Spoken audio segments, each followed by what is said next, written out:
Hello students, मैं Purna Jha, degree college Manoharpur, department of history. आज की इस क्लास में हम सेमेस्टर 3 के CC6 पेपर में सल्तनत कालीन वास्तुकला के संबंध में चर्चा करेंगे। भारत में 12वीं शताब्दी के तुर्क आक्रमण के परिणाम स्वरूप यहाँ एक नई तरह की राजनीतिक व्यवस्था का विकास हुआ। कई शताब्दियों के समन्वय और आपसी मेल जोल के परिणाम स्वरूप 13वीं शताब्दी के बाद भारतीय इस्लामी संस्कृति का यहाँ विकास हो रहा था। काफ़ी तेज़ी के साथ विकास हो रहा था। 13वीं शताब्दी के पश्चात यह संस्कृति मध्य एशिया में विकसित इस्लामी परंपरा के तत्वों के साथ भारत में तुर्की आक्रमण से पूर्व यहाँ पहले से स्थापित हिंदू, बौद्ध और जैन परंपरा के तत्वों के मिश्रण से तैयार हुई थी। 12वीं शताब्दी में उत्तरी भारत पर तुर्क विजय के पश्चात शहरी क्षेत्रों पर आधारित एक नए प्रकार के शासकीय वर्ग का भी उदय हुआ। यह वर्ग भोग विलास की वस्तुओं, नगरों का विकास अथवा कला या शिल्प के प्रश्रय को प्रमुखता देता था। ऐसे कार्यों में ये बड़ी मात्रा में धन का भी व्यय करते थे। उनके द्वारा बनाई गई इमारतें आम आवश्यकताओं को पूरी करने के अलावा इस नए वर्ग की शक्ति और नई संस्कृति का भी प्रचार प्रसार करती थी। इल्तुतमिश द्वारा नई दिल्ली का निर्माण इस प्रकार से किया गया जिससे उसके वहाँ रहने वाले लोग उस नगर की विशिष्टता पर गर्व महसूस कर सकें। साथ ही उन्हें शासक वर्ग और शासित वर्ग के बीच अंतर का भी एहसास होता रहे। सल्तनतकालीन भवनों की कला में हर राजवंश और सुल्तान की पसंद और नापसंद साफ झलकती है। प्रत्येक राजवंश अपनी विशिष्टता को स्थापित करने के प्रयत्न में नए ढंग से निर्माण कार्य को आरंभ करता था। इस प्रकार भारतीय इस्लामिक वास्तुकला के विकास में कई विशिष्ट राजवंशीय शैलियों का भी विकास हुआ, पर विकास की दृष्टि से हम उन्हें 3 वर्गों में बांट सकते हैं। पहला, तुर्क विजय के एकदम बाद होने वाली हिंदू भवनों के तोड़-फोड़ के साथ साथ शीघ्रता से की गई नए निर्माणों की शैली को, जिसमें उन्हें हम अनियोजित तथा अनियमित ढंग से किए गए निर्माण कार्य की संज्ञा दे सकते हैं। इस देश में नई और पहले से स्थापित परंपराओं के मध्य आपसी आदान प्रदान तथा मिलाप की प्रक्रिया की शुरुआत हुई, पर इस शैली में तकनीकी के प्रदर्शन का अभाव झलकता है। तथा तीसरे वर्ग के अंतर्गत हम ये कह सकते हैं कि धीरे धीरे एक विशिष्ट भारतीय मुस्लिम शैली का विकास हुआ। दिल्ली को सल्तनत की राजधानी बनाने के पश्चात नए विजेताओं को ऐसी मस्जिद बनाने की आवश्यकता महसूस होने लगी जो इबादत के साथ साथ पूरे समुदाय के आकर्षण या फिर पूरे समुदाय के मेल जोल का केंद्र बन सके। उनकी मूल विशेषताओं में बीच में एक खुला सहन या आंगन, जिसके 3 तरफ खंभे वाले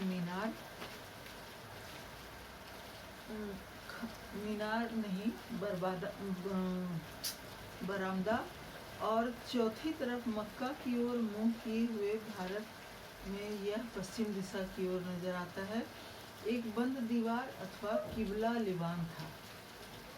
इस पश्चिम दीवार में कई मेहराबें बनाई जाती थी, जिसमें बीच की मेहराब प्रमुख होती थी। इस मेहराब के साथ ही कुछ सीढ़ियाँ एक चबूतरे तक जाती थी, जिस पर खड़े होकर इमाम जुमे की नमाज अदा करते थे। मस्जिद के अंदर ही वजू की प्रथा के लिए एक हौज और साथ ही एक मीनार होती थी। भारत में पहली तुर्की मस्जिद कुब्बतुल इस्लाम मस्जिद थी। उसका निर्माण किला राय पिथौरा के स्थान पर किया गया था। इसी स्थल पर तुर्कों से पूर्व 27 मंदिरों का निर्माण किया जा रहा था। इस मस्जिद की सबसे बड़ी विशेषता उसका उत्कृष्ट मकसूरा और उसके साथ जुड़ा किबला लिबान है, जिसमें हिंदू मुस्लिम स्थापत्य कला की मजबूती और सौंदर्य की समन्वित विशेषताएं नजर आती हैं। इस भवन के मेहराब काफ़ी प्रभावशाली हैं, साथ ही उनके अनुपात भी बिल्कुल सही हैं। आरंभिक भारतीय इस्लामी शिल्पकला में बनाई गई मेहराबों में टूडा तकनीक का प्रयोग किया जाता था। मेहराब का आकार लाने के लिए पत्थरों को एक दूसरे पर आड़ा करके रखा जाता था, जिसमें सारा भार खाली स्थान पर पड़ता था। यही तकनीक मकसूरों के जल्दी ध्वस्त हो जाने का कारण बनी। इस क्षेत्र में निर्मित इल्तुतमिश के मकबरे के गुंबद पर भी यही बात लागू होती है। साधारणतः मीनार का निर्माण मस्जिद के अहाते में ही किया जाता था, पर अपनी ऊंचाई के कारण कुतुब मीनार इबादत के लिए अनुपयुक्त थी। संभवतः उसके निर्माण का उद्देश्य तुर्क विजय से जुड़ा हुआ था, अर्थात एक नए शासक वर्ग की शक्ति को एक विजय स्तंभ की स्थापना के द्वारा घोषित किया जाना। 72.2 मीटर की ऊंचाई की इस मीनार की दीवारें ढलान लिए हुए हैं, जिससे जमीन पर उसकी 15 फीट की चौड़ाई ऊपर जाकर केवल 3 फीट ही रह जाती है। इसका निर्माण लाल बलुआ पत्थर से हुआ और उसकी पहली 3 मंजिलों पर अत्यंत संयत नक्काशी की गई। छज्जों के निर्माण में प्रयोग की गई अवरोही टोडा तकनीक भी ध्यान देने लायक है। छज्जों को साधारणतः दीवारगीरों पर ठहराने के बदले पूरे भार को छोटी छोटी मेहराबों और दीवारगीरों द्वारा मीनार की मुख्य दीवार तक पहुंचाया गया है। इसी कारण से वह इतने वर्षों तक स्थिरता से टिका हुआ है। कुब्बतुल इस्लाम मस्जिद के सहन के दक्षिण की ओर अलाउद्दीन खिलजी द्वारा बनवाया गया अलाई दरवाजा विशेष महत्वपूर्ण है। उच्च कोटि के लाल बलुआ पत्थर और श्वेत संगमरमर से बनी यह इमारत शेरशाह के समय तक की सभी सल्तनतकालीन इमारतों में श्रेष्ठतम मानी जाती है। प्रसिद्ध मकबरे जैसे गियासुद्दीन तुगलक का मकबरा 1325 ईस्वी, फिरोज शाह तुगलक का मकबरा 1360 ईस्वी, लाल गुंबद 1397 ईस्वी, कोली गुंबद 1400 से 1450 ईस्वी के अलावा 1510 ईस्वी तक बने अन्य कई मकबरे अलाई दरवाजे से ही प्रभावित हैं। इसकी श्रेष्ठता अलाउद्दीन खिलजी के राज्य में साधन जुटाने की क्षमता का भी संकेत देती है। अलाई दरवाजे को वह केंद्र माना जा सकता है जहां से पूर्व की अनिश्चितता और रुकावटों का अंत कर एक स्पष्ट हिंद इस्लामी स्थापत्य शैली का विकास होता है। इसमें बलुआ पत्थर और श्वेत संगमरमर के साथ साथ इस्तेमाल किया गया। बारीक कारीगरी और जालियां देखने योग्य हैं। 3 प्रवेश द्वारों की मेहराबों का आकार घोड़े की नाल की तरह है, जिसके भीतरी भाग को छोटे छोटे नुकीले कंगूरों से सजाया गया है। चौथी मेहराब का आकार कुछ असाधारण है। इसका आकार त्रिदलीय नजर आता है। शताब्दियों बाद यही तकनीक शाहजहां के द्वारा विकसित की गई। तुगलककालीन इमारतों में समकालीन राजनीतिक अस्थिरता और आर्थिक समस्याओं की झलक नजर आती है। निर्माण के लिए अच्छे सामान के बदले मलबों का अधिकाधिक इस्तेमाल किया गया, जो राज्य की आर्थिक कठिनाइयों का संकेत देती है। तुगलक वंश के पहले भाग में बनी इमारतों में तुगलकाबाद की गढ़ी और उसके साथ कृत्रिम झील के बीच बने रास्ते से जोड़ा गया गियासुद्दीन तुगलक का मकबरा। इस गढ़ी की भारी भरकम दीवारें और ऊंचे बुर्ज समकालीन राजनीतिक अस्थिरता के ही साक्षी हैं, पर ऊपरी कठोरता के बावजूद उसके निर्माण का स्तर काफी निम्न कोटि का है। तुगलक शैली का प्रारंभ सुल्तान गियासुद्दीन के मकबरे से हुआ। इसमें कई पुरानी बातों को बरकरार रखा गया, जैसे संगमरमर और बलुआ पत्थर का मिला जुला हुआ प्रयोग और मुख्य मेहराब में सजावट के लिए छोटे छोटे कंगूरों का प्रयोग।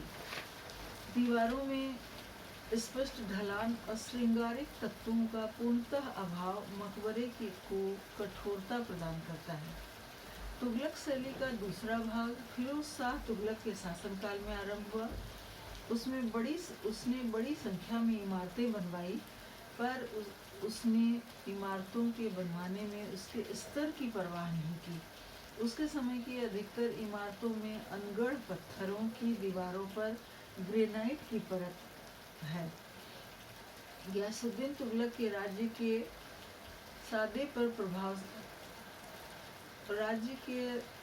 प्रभावशाली ठाट बाट के स्थान पर भारी भरकम भीड़ भाड़ वाली निर्माण शैली ने ले लिया था, जिसमें आड़े तिरछे छज्जों, झरोखों, छतरियों और मंडपों की भरमार थी। फिरोज शाह तुगलक की शैली का सुंदरतम नमूना हौज खास के मदरसे और कोटला फिरोज शाह नगर में नजर आता है। इस काल की अनोखी शैली की विशेषता मस्जिदों में नजर आती है।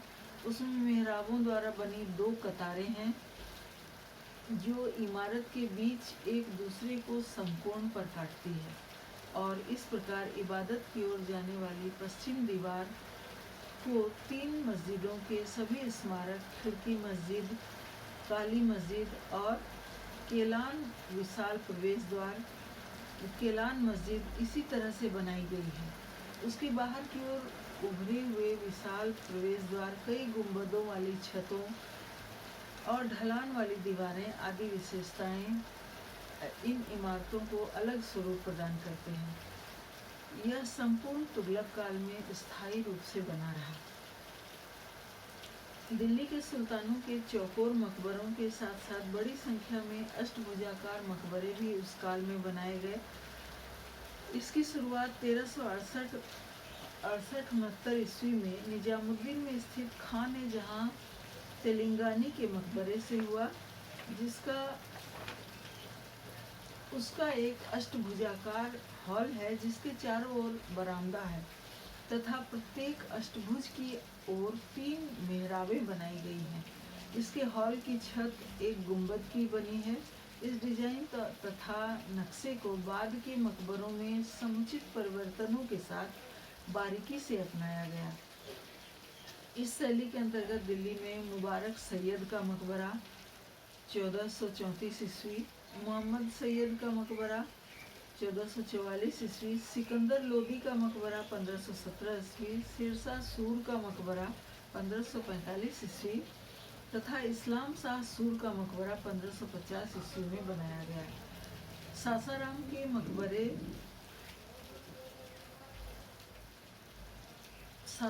के मकबरे की बनावट काफी भव्य है। उदाहरण के लिए यह मकबरा एक विशाल झील के बीच में स्थित है, जो कि एक ऊंचे चबूतरे पर बनाया गया है। इसके चारों ओर बड़ी बड़ी सुंदर आकृतियां अष्टभुजी छतरियों के रूप में बने कोनों में स्थित है। सैयदों और लोदियों के अंतर्गत होने वाले राजनीतिक विकेंद्रीकरण की झलक उस समय की स्थापत्य कला में नजर आती है। पहली बार बहुत बड़ी संख्या में सल्तनत के अमीरों द्वारा भवन निर्माण कराया गया। इसका स्तर सुल्तानों द्वारा बनाई गई इमारतों से कम नहीं है। लोदी कालीन मकबरों को 2 भागों में बांटा जा सकता है। पहला, सुल्तानों द्वारा बनाए गए मकबरे और उनके अमीरों द्वारा बनवाए गए चतुर्भुजी मकबरे। इस समय की इमारतों के साथ साथ प्रयोग किए गए सामानों में भी सुधार आने लगा। चतुर्भुजी मकबरों में सजावट के लिए टाइलों का प्रयोग किया गया है। गुंबदों के आधार पर कंगूरे और गुलदस्ते बनाए गए तथा दरवाजों को मेहराबों का आकार देने के लिए छज्जों और कोष्ठकों का इस्तेमाल किया गया। मकबरे के साथ लगे रोजा या छोटी मस्जिदों के प्रभाग 5 मेहराबों में विभाजित है। मस्जिदों का यही स्वरूप समकालीन मोठ मस्जिद में पूरी तरह से विकसित रूप में नजर आता है। यह मस्जिद 5 विविध रूपों वाली मेहराबों से बनी है, जिसके मध्य मेहराब आकार में सबसे बड़ा है। इमारत के ऊपर समान अनुपात के 3 गुंबद हैं। फिरोज शाह तुगलक कालीन मस्जिदों की दीवारों की ढलान को बरकरार रखते हुए उसे एक स्थापत्य कला के रूप में बढ़ावा दिया गया। उदाहरण के लिए शेरशाह के काल की किला-ए-कूना मस्जिद में इस खूबसूरत इमारत में पिछले कई दशकों से चली आ रही मस्जिद निर्माण कला की विभिन्न तकनीकों को प्रयोग में लाया गया। जौनपुर की मस्जिदों को भी दिल्ली सल्तनत की मस्जिदों की केंद्रीय शैली का अंग माना जा सकता है। जौनपुर में कुल 6 मस्जिदें हैं। फोर्ट मस्जिद, मुखालिस मस्जिद, झंझोरी मस्जिद, अटाला मस्जिद, लाल दरवाजा मस्जिद तथा जामा मस्जिद, जिसमें अंतिम 3 मस्जिदें बहुत महत्वपूर्ण हैं। वे एक ही श्रेणी की हैं तथा उनकी बनावट का नक्शा भी एक जैसा ही है। इन मस्जिदों में एक प्रांगण है तथा तीनों तरफ इबादत घर बनाया गया है और हर ओर प्रवेश द्वार भी है। पूर्वी प्रवेश द्वार सबसे बड़ा है। यह इबादत घर 1 मंजिल या 2 मंजिल का है। इसकी छतें सपाट हैं। सबसे बड़ी विशेषता इबादत घर के मध्य भाग में बना सिंह द्वार है। यह एक विशाल मेहराबदार द्वार है जिसके किनारों पर आयताकार फलक बने हुए हैं। उन पर नक्काशी करके आकृतियां भी बनाई गई है। यही शैली जौनपुर की मस्जिदों की भी है। जौनपुर के सकी शासकों द्वारा बनवाई गई मस्जिदें ध्वस्त हिंदू मंदिरों की सामग्री से तथा हिंदू स्थलों पर ही बनवाई गई हैं। इन मस्जिदों का रूप, आकार और विन्यास काफ़ी हद तक हिंदू मंदिरों से मिलता जुलता है। इनकी रचना शैली मोहम्मद बिन तुगलक द्वारा बनवाई गई दिल्ली के बेगमपुरी मस्जिद से बहुत अधिक प्रभावित नजर आती है। Thank you.